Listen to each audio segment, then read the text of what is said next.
Laserburn, Sci-Fi Combat Rules by Brian Ansell, a tabletop games classic, available today at alternative-armies.com. Copyright Brian Ansell. We are going all the way back to 1980. 15mm figures available, page 39. Of course, our page 39 is the internet. And you can get the classic Red Redemption and Marines from Space and Planetary Defense Forces and all that in 15mm from Alternative Armies. That's where I got this. Was like $10. An index, man, you can tell this is an old book.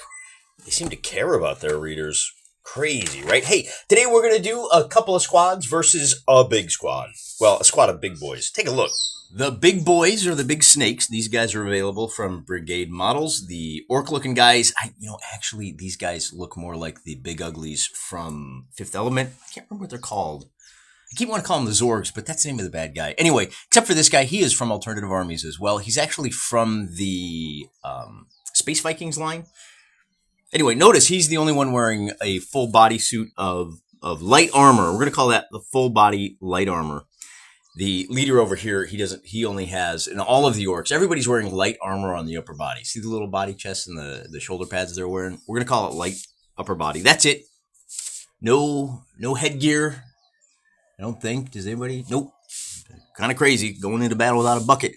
Everybody is carrying assault rifles, except for you will notice that we've got a pistol here. We've got power sword on the two squad leaders. And then, of course, these two squad support weapons for the orcs. Those are going to count as heavy lasers. -1 per centimeter. They've got 30 shots. I've found that tracking ammo is kind of pointless because the game is usually over long before that becomes an issue. Just one more thing to confuse things. Grenades are going to be important. The leader here has let's see what he's got. He's got a high explosive grenade, as does the guys with the larger bases. These guys with the smaller bases have incendiary grenades. And then all of the guys in the back here have high explosive grenades, except the leader and the support. They've got smoke grenades. They're going to pop those to try to get closer. Our battle today is going to be assault on a defended position. That's why I've got 2-to-1. And everybody has the general, what did we call it? The general, like, soldier profile, with one exception. So 110% shooting skill, 50% fighting skill for the orcs, 60%. I figure these guys are a little bigger. I'll give them a little bump. So in melee, they're going to be at a +10, and then everybody has 10 for their initiative.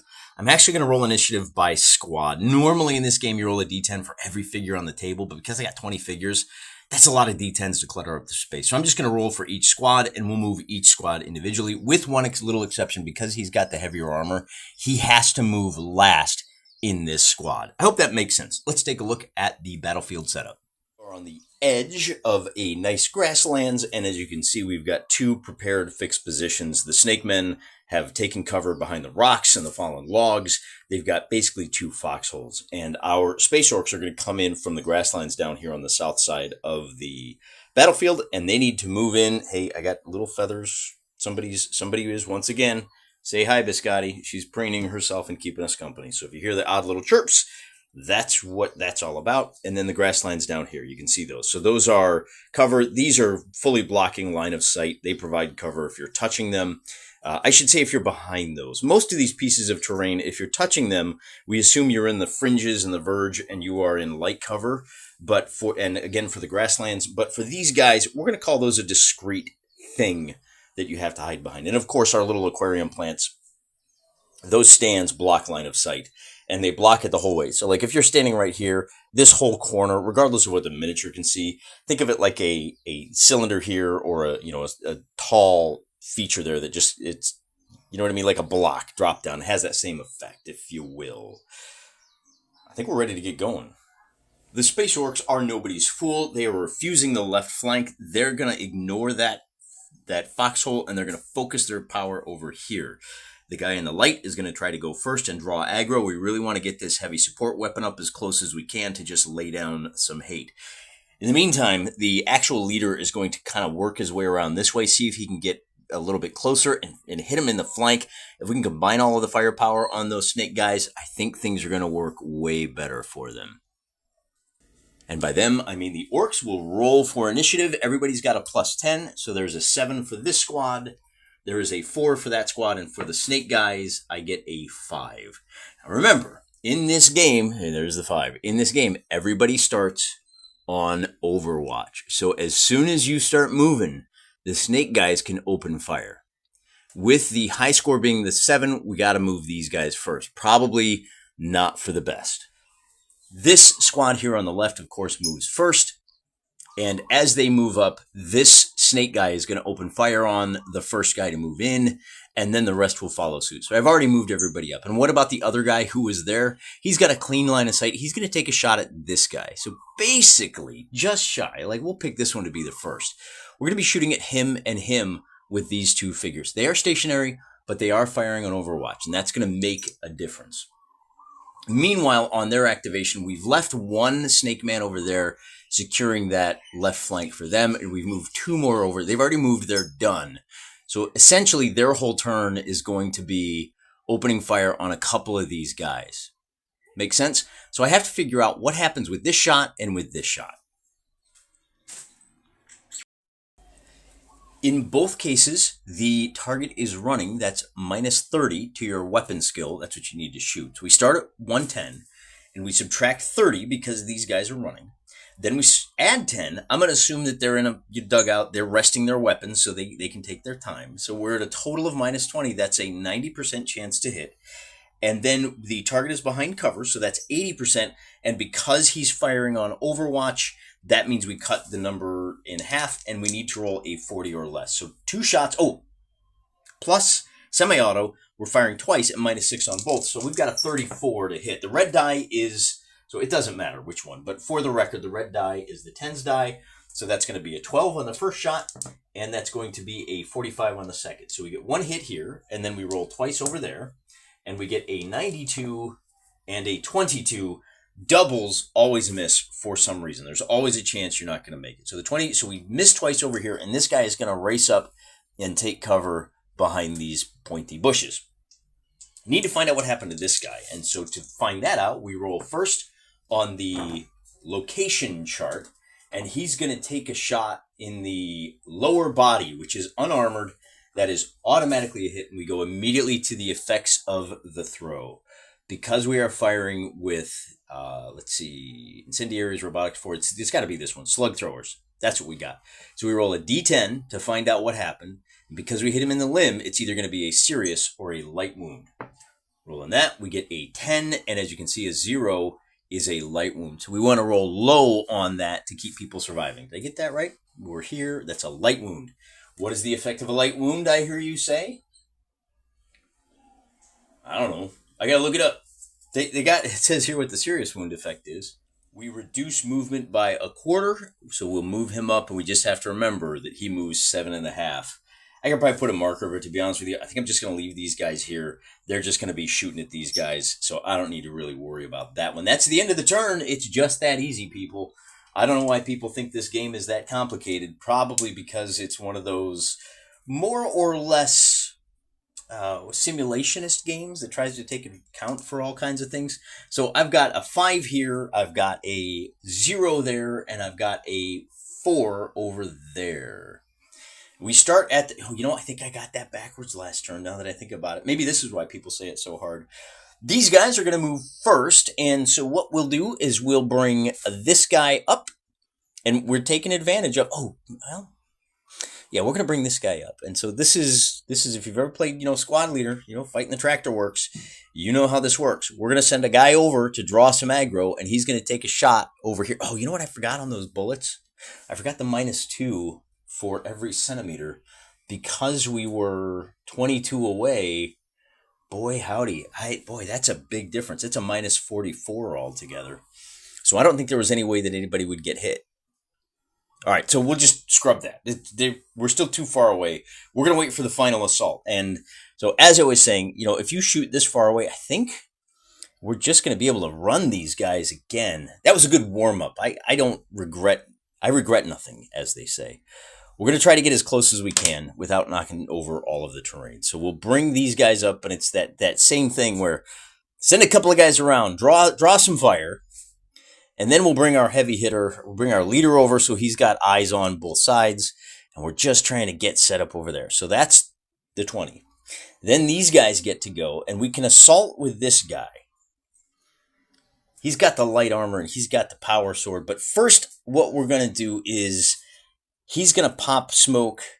And as I said, these two guys, our support guy is also going to pop smoke. We're going to try to prep this ground so we can get a lot closer so we can jump in there and start clubbing these big boys and maybe doubling them up on the fire. Now, these guys have already moved. They can't throw grenades, but these guys can. So let's take a look at how grenades work. I have placed the little cotton balls. This is the smoke that will be blocking line of sight. It provides a huge negative to your 2-hit roll.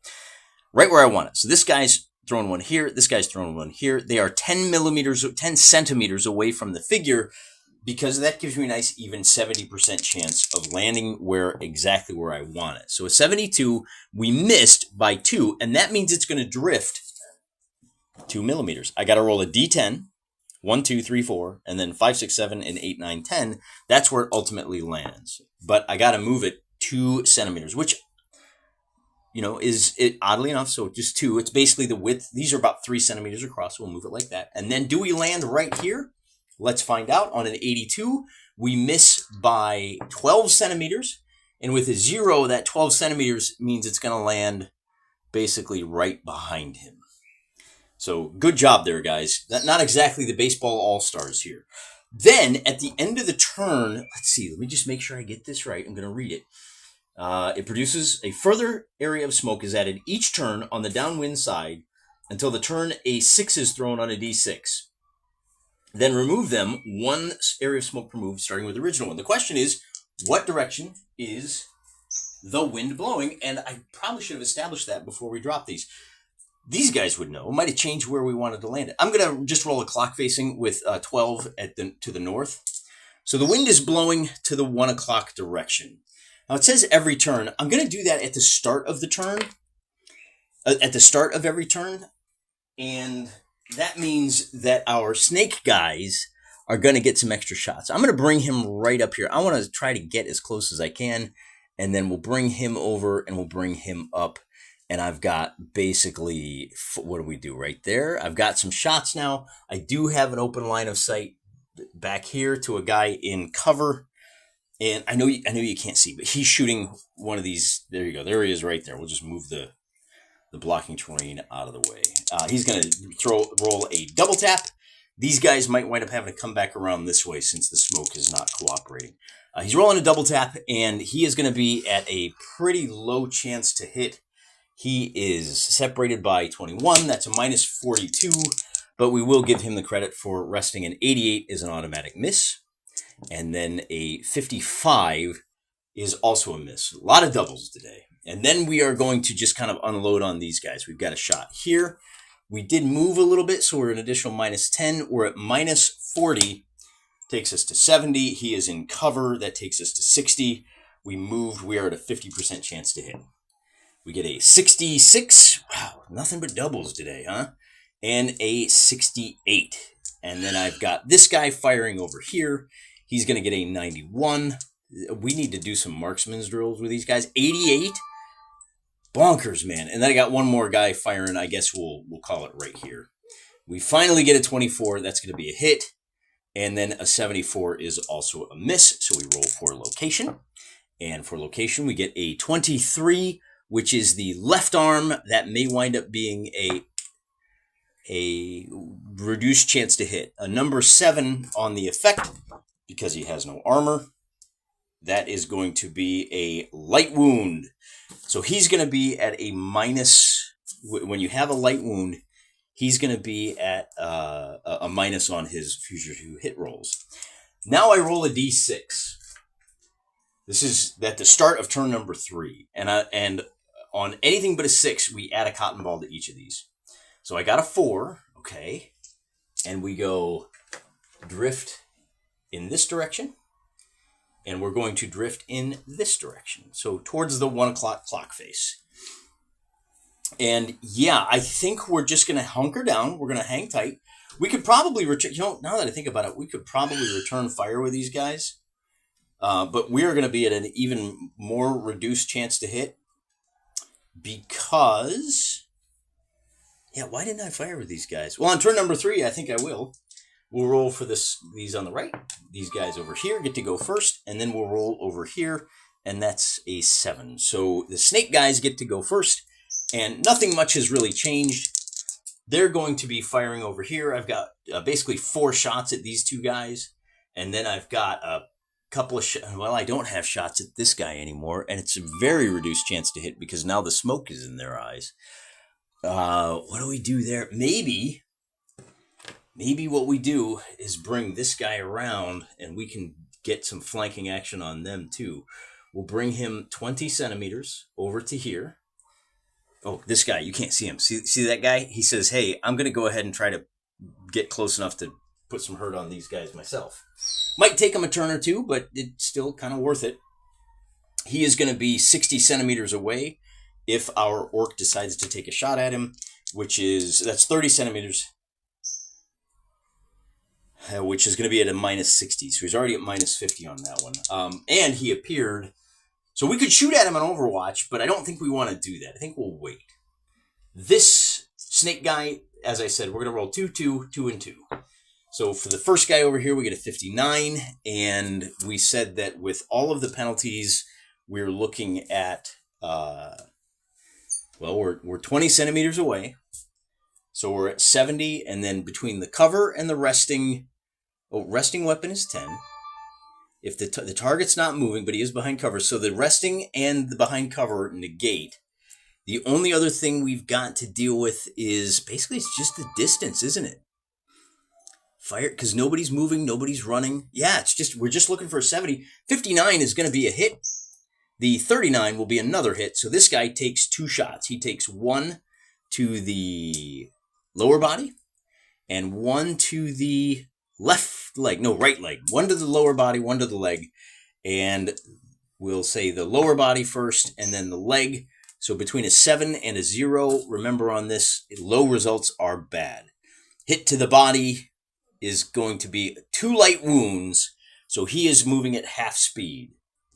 Oh, the 7 is a serious wound. That knocks him out. So he falls down. He's got a serious wound. He's not going to be doing a whole lot of good. Then I've got 2 shots against this guy. We get an 03. And we get a 78. So that's 1 hit. Hits him in the 97. That's going to be another hit to the leg. Don't have to check for penetration. Oh, I just need to roll 1 die to find out the effect. And 8 is going to be a light wound, so he's slowed down. And then I think that's it. I had 2 more shots on this orc. And it's going to be a 72, which is going to be a miss. And a 44 is another miss. So we've only put down 1 guy so far. The orcs now get to go. And given the state of the accuracy of these snake men, I think it might be time to charge already. I've got 1 guy left in reserve. So if we try to charge into combat, if I bring him up here, I think these guys get to go first. Then we can wait, and we're going to take 1 point-blank shot. This is going to be at 5 centimeters. That's as close as he can get, but he does have light armor. So at point-blank, we're only at minus 10. The target is running, which will be minus 30.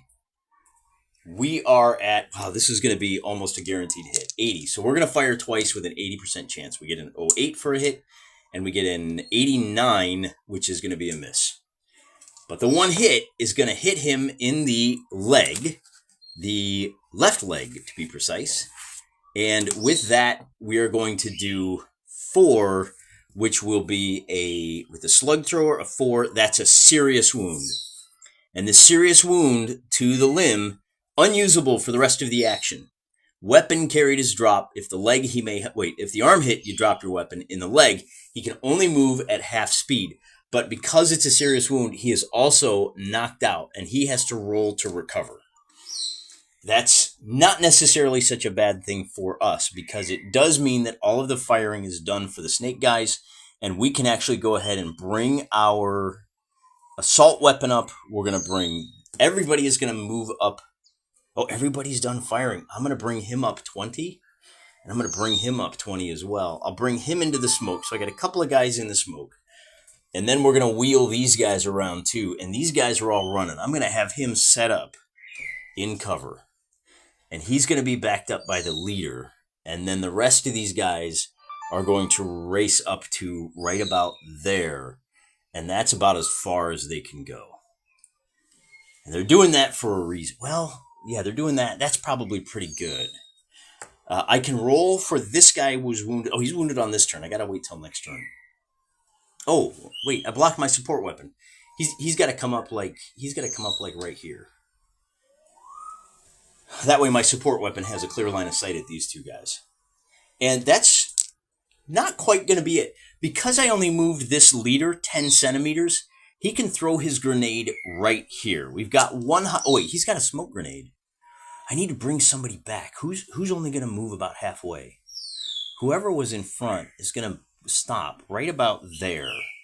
And he's going to huck his grenade into the center. Now, that's at minus... Ooh, that's 14. Yeah, that's no good. We're going to bring him up like right about there. And then we only moved like 8 centimeters. So we can fire here. We are at 16 centimeters with our support weapon. And this is a heavy, heavy gun. We're going to fire 5 shots. We're going full auto. That's going to be a total of minus 50. Because we moved, because we ran, because we're actually firing through the smoke as well. But I get 5 shots. And even with these guys in cover, he's going to have a 60% chance to hit with all 5 shots. So I get a 51 as 1 hit. And then we change fire. 62 is a miss. I get a 67 as a miss. My 4th shot is a hit. So I hit this guy once, and then I've got one more shot, a 16. And we'll actually hit this guy a 2nd time. That's probably the way to go. So I can, and I don't know if that's really right. I don't know if you should be allowed to do that. But we got to roll 2 hits on him and 1 hit on him. So for location, we get 03 and we get 38. And that's going to be in the head and the upper body. Now, the upper body, we have to check for penetration.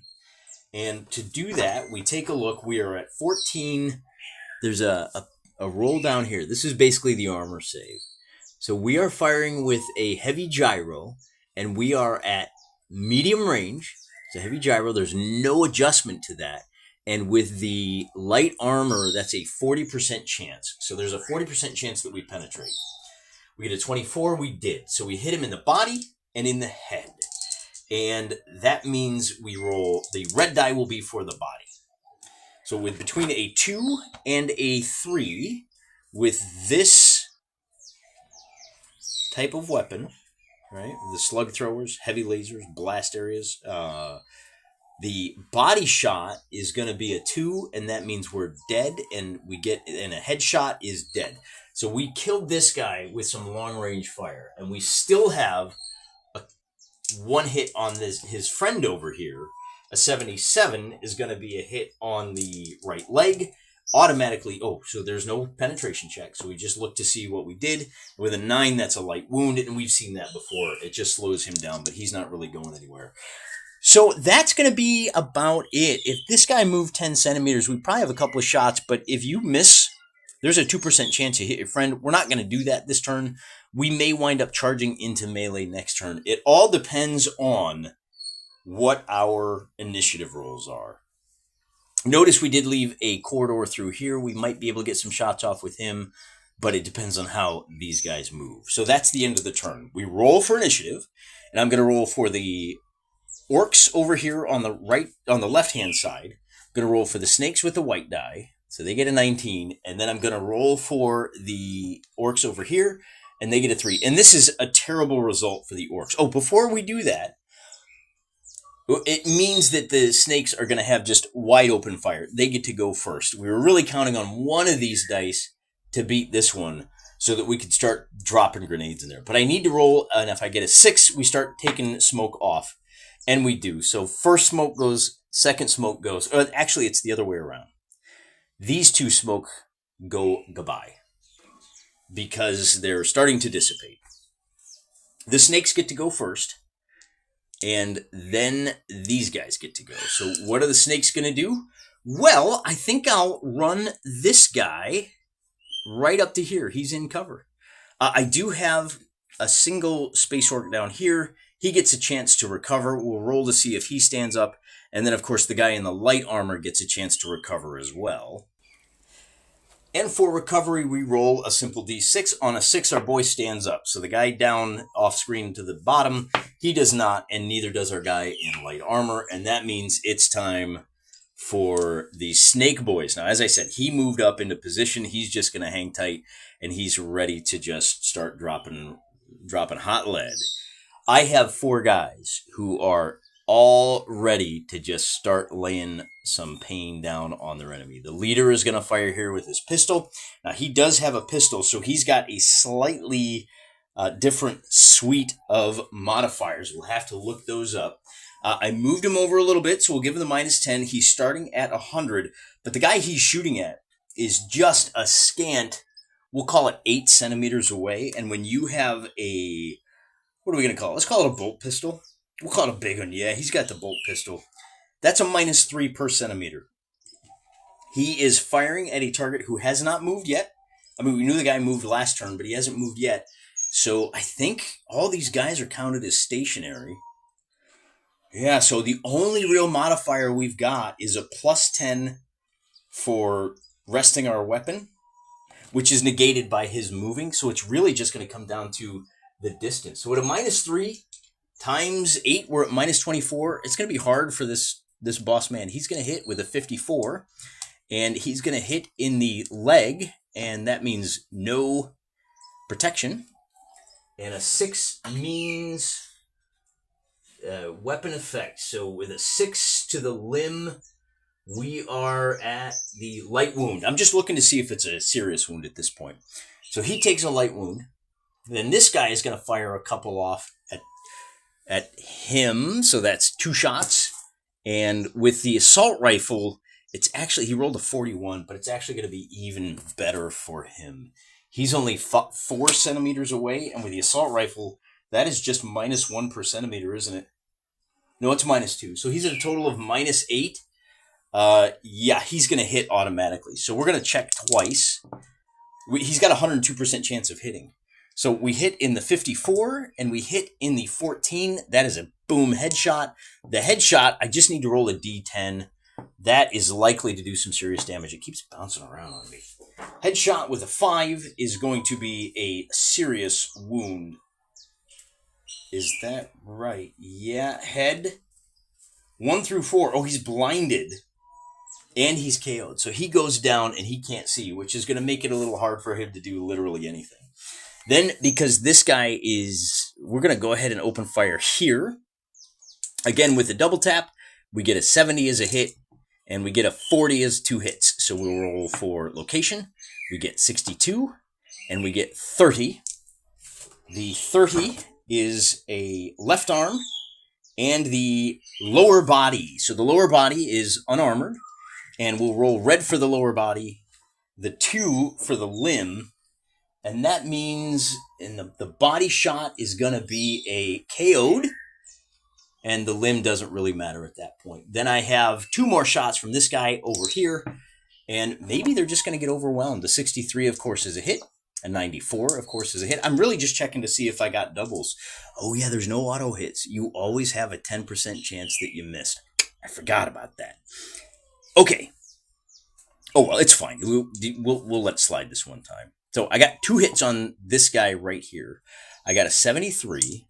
We're trying to roll low, and a 55. The 55 is lower body and right leg. The lower body, of course, none of those are armored, and the right leg, the lower body is a 4. That is a serious wound. Is it 1, 2, 3, 4? Oh, he's knocked out as well. So he's KO'd. And that is finally going to be the end of the Snake Man's turn.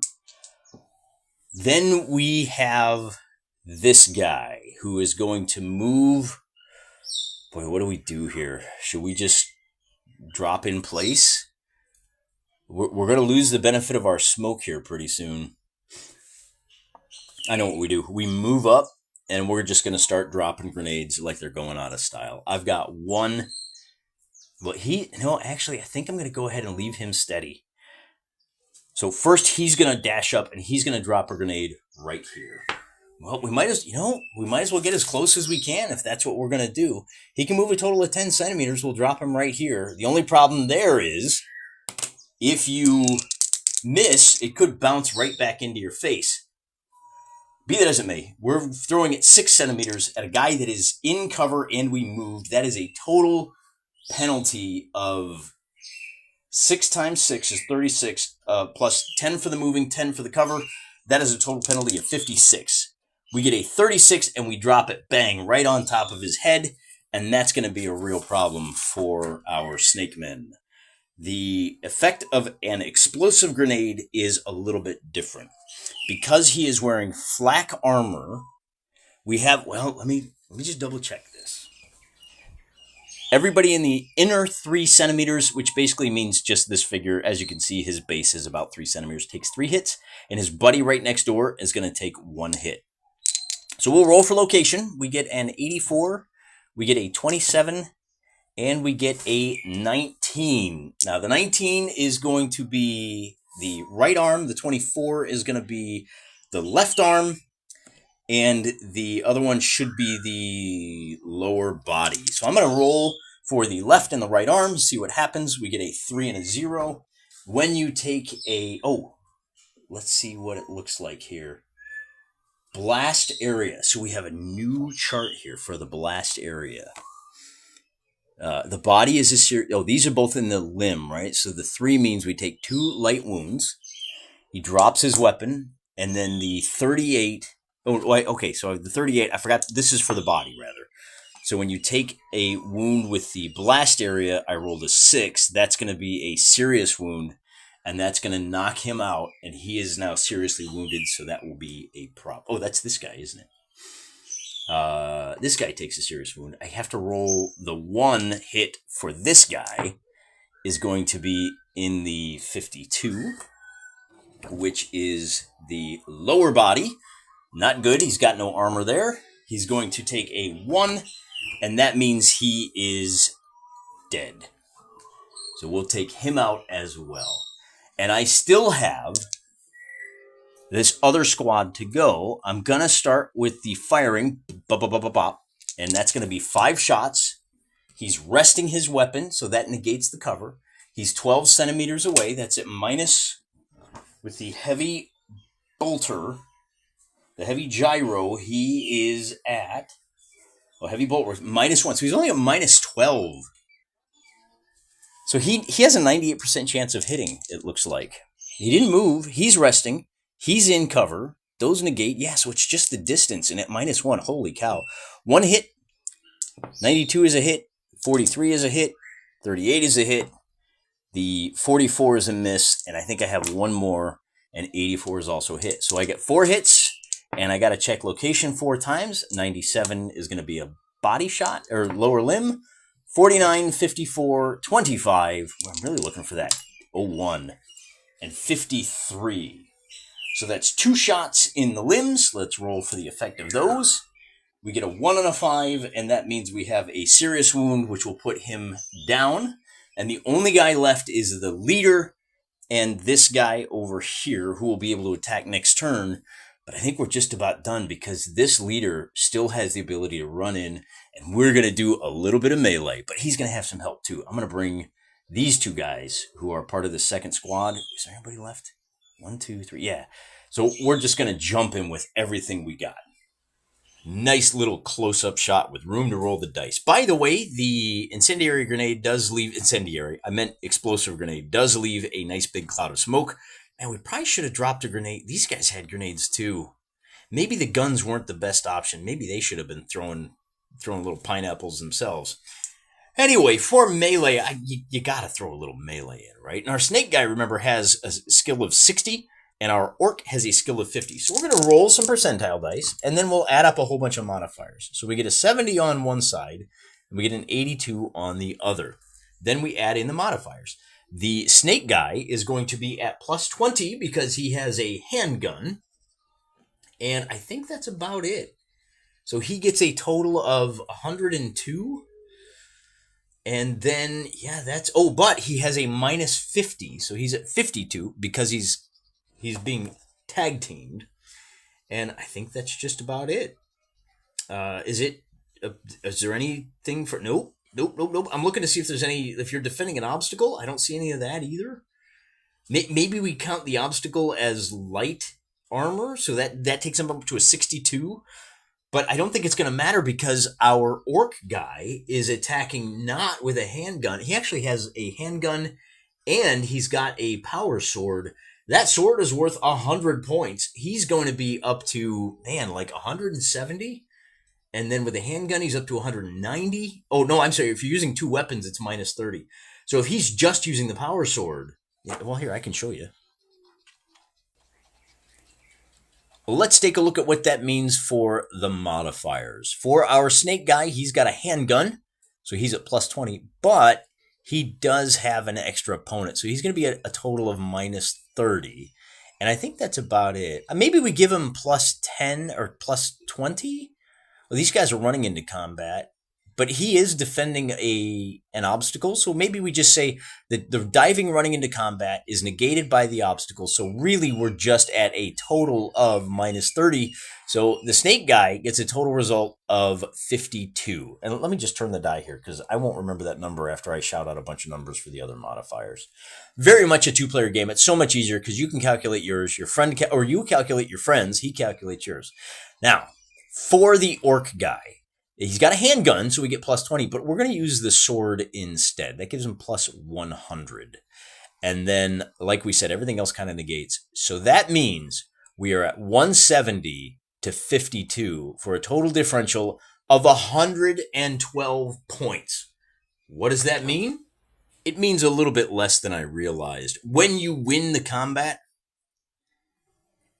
it means a little bit less than I realized. When you win the combat, you have a chance to score a hit against your foe equal to your skill. So 50-50 chance in this case. But I almost forgot that this guy gets a chance to attack too. He's rolling against the same 52 that our defender did. And if he misses, so we got a 22, which I guess is a hit in the case of melee. The doubles don't count. So we did score a hit. But if he had missed, oh, no, I'm sorry. That does mean that he lost the combat. So now something interesting happens. In initiative order, remember, Snake Guy's had the initiative. So the Snake Guy is going to land a wound on Little Helper Orc here. And he's going to hit him in the 87, which I think is a leg wound. And with a result of a 5, he's going to be like hobbled a little bit for the rest of the game. Let me just double check that. With a handgun hitting in the limb, a 5 is, oh, that's actually a serious wound. So he's gonna go down as well. But then comes the power sword, and we have a 50% chance to score a wound with that. We score a 31. That's a hit.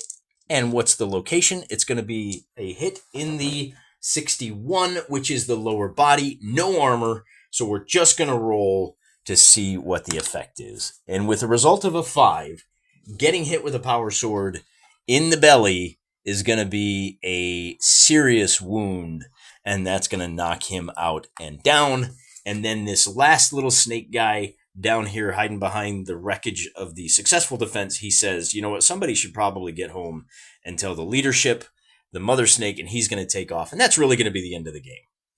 So what have we learned? Well, Laserburn is a tight little game that does a pretty good job mimicking like real combat. The orcs, yeah, they did overrun the position, but look, 1, 2, 3, 4, 5, 6. They took 6 or 7 casualties along the way. And oh, by the way, the reason we wanted that light armor to get into melee, because he is, ooh, where is it? There it is.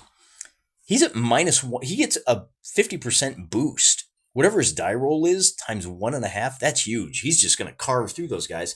And of course, the power sword means, if you look at the little clever game design we got here, the power sword, you are deading a guy on, oh no, power swords are actually, did I do this wrong? Force blades, oh, look at that. Force blade to the body, KO'd. I was looking at the wrong one. This is other melee weapons. Force blades, deadly as heck. Like chop off a limb, headshot, boom. This game flows really well. We played a 6-on-12. We had almost 20 figures on the table. It's all seamlessly integrated. Yeah, the number of modifiers is a little on the high side, but you can work through it. And if you're doing this, I'm doing this solo, right? So I forget about I make some pretty big mistakes. These snake guys should have been throwing pineapples all over the place. They probably could have wiped out the orcs if they'd done that. Oops, if I was only managing these snake guys, I would have remembered that. I would have been thinking about a lot more than just entertaining you guys. I don't mind. I don't mind making mistakes. I don't mind teaching you guys from my mistakes. That's what we're all about. The real mistake is to discount Laserburn just because it's 45 years old. There are a lot of things that are older than 40 years old that are a lot more cool than the kids think. I mean, I'm not just saying that because I'm one of them. You know what I'm saying? Hey, that's it for today. I'll see you next time. Till then, I'm praying for you.